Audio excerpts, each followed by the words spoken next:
Rated T for teen. The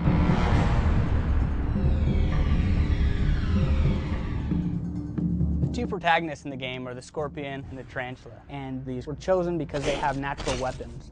The tarantula is the ninja of our game, very stealthy and secretive, crawling on walls and crawling across ceilings to approach its prey. It's not going to rush up and attack it head on. It's going to pounce from a distance, or it's going to shoot web at its prey and then rush up and sink its fangs into it to seal the deal. The scorpion's more of a brawler. He's a beat 'em up. He gets in there and he's using brute force to take on the enemy. He's got his armor, he's got his pincers, he's got his stinger. Those are a lot of weapons that he can use to just go into battle and really assert himself as this melee fighter. We pitched Deadly Creatures as a Wii exclusive because we felt that the unique controls really allowed players to become those predators. Not just pressing a button to strike at a lizard or to pounce through the air, but actually to strike forward with your right hand to lash out with the scorpion's stinger, or to use the IR pointer on the Wii remote to aim at a creature and pounce through the air as the tarantula and land on your prey. And that's something that you're not going to get just with a regular gamepad.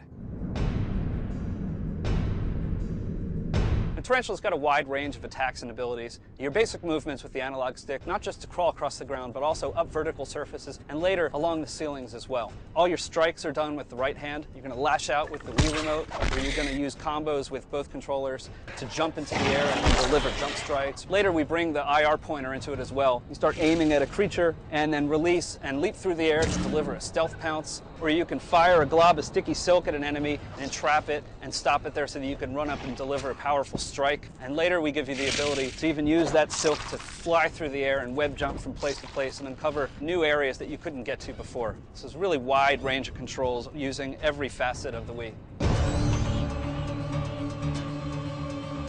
For the Scorpion character in the game, since he's sort of the tank-like character, we wanted to make sure we really accentuated his power and his strength when he's going up against all the different enemies in the game.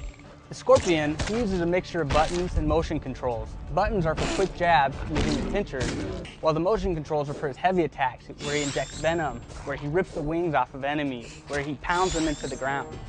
Gameplay and combat for the Scorpion relies a lot on combos and using its natural weapons, both the pincers and the stinger. You're going to lash out with your stinger, or you're going to sweep it left-right or right-left to swipe around in a tail whip and knock any enemies around you out of the way so that you can focus on one and finish the job. Later we give the ability to invert the Wii remote, and your Scorpion burrows down into the sand just like a real one would, wait for an enemy to come across, and then flip the Wii remote up and you can lash out and sting it by surprise.